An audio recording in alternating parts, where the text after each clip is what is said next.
To Jesus. Yesu nashimwe. Praise be to Jesus. Hallelujah. Hallelujah.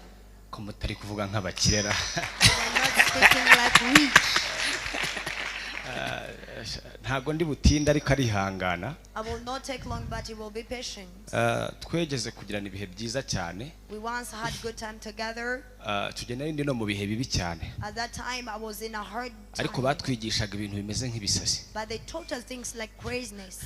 Naje gusanga kwizera I found that faith n'ibisasi and ni craziness ibintu bimeze nk'ibibangikanye. are like enhancing. Ugiye kwizera When you're going to believe ugashyiramo utundi tuntu and you take in some logic, uratakara. you fail. Niyo mpamvu buryo ujya ubona n'umusazi That's why you see some yambaye crazy ubusa people are naked, ariko ukabona ntiyatakaye but you see they're not kuko ari muri clothed gahunda y'abasazi. because they're in the plans of Niyo uri crazy. umurokore buriya Even when you are Christian ushaka kwinjira mu mbaraga zo and kwizera you want to enter in the power wambara of kwizera. you put on faith. Yesu nashimwe cyane. Praise be to Jesus. Ukusa The way you look, biri mu kwizera. it's in faith. Bampanuriye ko nzajya i Kigali They prophesied to me that I will go in Kigali. ndi umunyonzi aho bita mu Bugarama. I was the rider at Nyonga n'igare Mugarama, ritari iryanjye. and even the ride was not mine. Imana ivuze ngo nkugiriye neza, When God said that I do good ireba for you, mayindi nari ifite ibona kunzana mu mujyi nkahita umucuruzi bitashoboka. He looked at my mind so that I come in Kigali and become a Navuga ati reka businessman. nkujyane mu without babosi, money. And he said, let me take you in both. genda ubanze ujye kudija. Abakudija ngira ngo murabizi. And you go first to be the DJ. Ugenda ubanze ubatekere bakondore.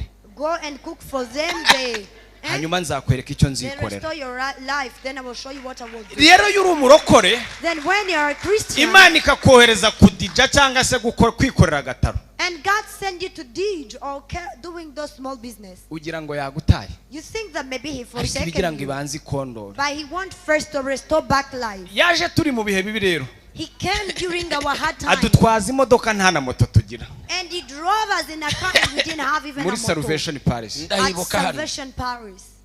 uziko mbyibutse Atwigisha kwitwara nk'abakire. He taught us to Uko behave like twagendaga rich ubu ngubu people. tuvugana mbabwiye imyaka afite ni myinshi. As I'm speaking, Ariko if I can tell you yatwigishije the years I have kunamuka. very many. But He told us to bend up. Yesu nashimwe cyane. Praise be to Jesus. Yesu nashimwe cyane. Praise be to Jesus. Uyu ni madamu wanjye. This is my wife. Kera navugaga ko ntize, I used to say that I was not educated. abantu bakambwira ati nyine ugomba kuba utarize. And people say that you deserve so. Ariko Imana ikambwira ngo hari igihe kizabaho But God tells me that there is a time that shall come. ubu umunyamashuri. And you become educated. Nkibaza ngo nzayigane. And I used to think, how will I go Hari to ijambo school? mu kanya avuze There is a word He said previously. ngo hari abantu barimo barubaka amazu That there are people who are building houses banarushye, in a hard way. ariko tuzayinjiramo But we shall enter in them bidasabye umuruho. without requiring Yes, us to Kubera work Imana for it. yavuganye natwe. Because of the God who spoke to us. Kumbi yari irimo irigisha madamu. While He was teaching my Maze wife. umwana we pfiri utarigeze garidiyeni sinyizi nyubona kuri televiziyo. Imagine, I don't know nursery, the child Hari from amashuri there. yanyu yose mubona nyabona kuri televiziyo. All the levels of education you see, I Ariko see them Imana on iravuga TV. ati hari igihe kizagera. But God said that there is a time which will come. Biratubwira ngo turi umwe. The Bible says that we Tuvuge nimba are ni one. umunyuniversite nanjye ndi umunyuniversite. So if she has bachelors, I have bachelors too. Ntuzigera utinya no kunyandikira mu Cyongereza. Do never worry to text to me in English. Mbonye nabyumva neza navuga ati ngaho ndebera. When I see that I don't understand, I say, please check for me. None se ubu najya imbere y'Imana nkavuga ngo ntago nzi Icyongereza ahubwo niko naba ntarasobanukiwe. Do you think I can go before God Niyo and say, I mpamvu don't know kumenya English? ibintu Just by'Imana That's why to know things of God. warakoze kunyigisha. You did well to teach me.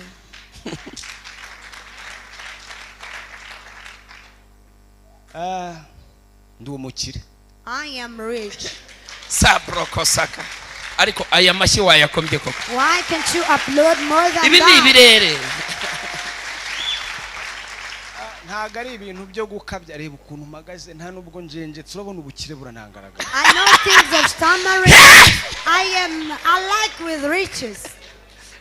Kandi byose byavuye mu kwizera. And everything came from faith. Hahandi twari turimo turasenga mu buvumo tuhamagara nta muntu utureba. Where we was praying in cave and nobody was seeing us. ariko data yarabirebaga. But our Father saw it. Nyankunda kubwira abantu b'Imana ngo nubona urimo urarwana cyane. I mostly speak to the people that if you see you fighting higher, jya umenya ko uri umusirikare. know that you are soldier. Nta musirikare bohereza kuryama. There is no soldier who is sent to sleep. Umusirikare bamwohereza ku mirongo y'urugamba. A soldier is sent for battle. Intambara urimo urarwana Any battle you're fighting, ni ukubera ko Imana igufitiye icyizere cyo kuzitsinda. it is because God trusts that you can make it happen. Vugira ngo amena cyane. Say amen. Uyu mugabo ndamukunda cyane. I love this man most. Nawe yaranyubatse mushumba. He built me to shepherd. Maze iminsi mbwira madamu tunashaka kujya hari ahantu. I've been telling my wife that I need to go Ku bantu there. tuziranye ngira umutwe umeze nk'ufunze. For the people we're familiar, it's like I have low Ntinda tail. kumva no guterana. It takes long to understand Ariko for me, maze and iminsi ari njye winginga ati ndashaka gutera. but it's me who've been planning to come for gathering. Kandi nkanoma aho ushaka guteranira. And I immediately give a name to where I need to go. Kubera ko nahabonye abagabo babiri. Because I saw there two men Bampaye ibintu bikomeye. who gave me great things. Kuri njye ngufata nka mukuru wanjye nishaka mbe nkurusha imyaka. Even though I can be aged than you are, Uyu but you're muntu like mubona my big wicaye brother. aha. This man you think seated here, Yatubwirije kwa basogokuru ubwo murahazi. he preached to us, to Turi our grandfathers, inzare. you know. We were really weak. Dutebeza Lacoste kuri Cypress n'itisi. We used to affiliate those shoes of relaxing, even the drinks together, you know, with a t-shirt. Kugira ngo ibuka ko nagukurikiye naranagukundaga cyane nta nubwo nabashaga gufungura yasize byari bikomeye ariko wari umeze neza icyo gihe. N'ubu ndashima Imana ko kimeze neza. It was really harder for me even to open your shoes. It was looking nice like you're looking today. Uwo munsi icyo gihe wabwirije hari kuwa gatatu muri cya cyumba cyo kwa sogokuru. At that time you preached in the room to our grandfather was on Wednesday. Hari abantu mu nzu y'Imana bigize ngo ni abasaza. There are people in the house of God who have turned themselves Kandi old. ndakubwiza ukuri Imana ntabwo ibyo bintu yegeze biduhamagarira. And I'm telling you the truth. God did Kuko not ubaha call us to Imana. that. Because he who honors Akemera God Imana. and he believes in God, Imyaka afite, the years that he has, ahakomoka, wherever you're from, ibyo bamuvugaho, what they speak about you, Imana iramwemera. God believes in you and trusts you.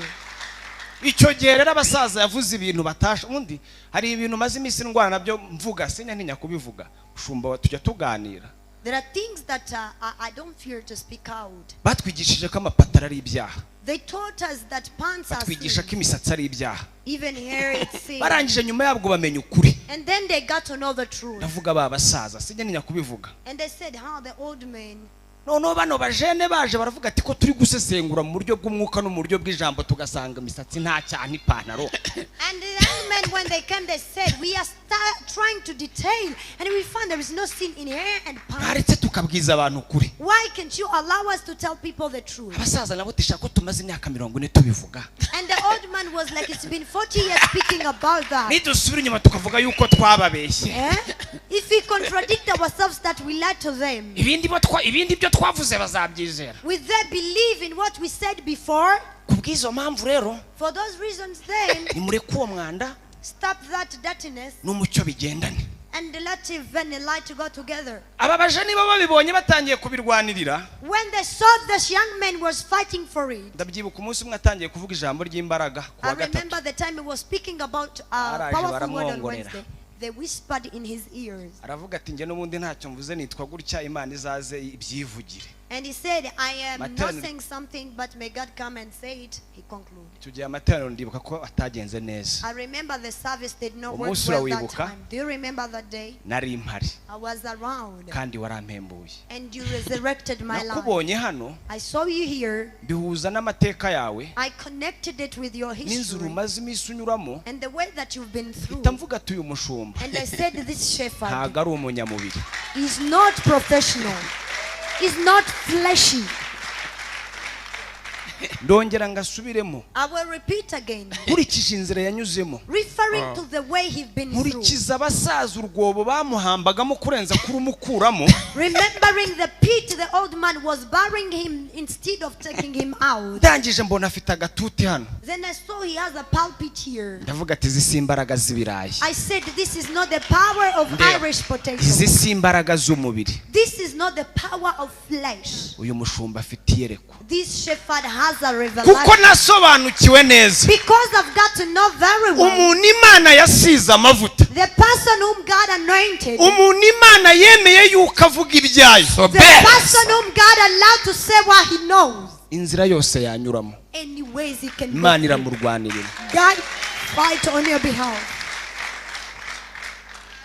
vugira ngo amena cyane Say amen. ongera ngo amena cyane Amen. hasoni ndabona abantu twagiye dusengana muri Patmos kwa fire I can see nababonye people we benshi pray together at Patmos.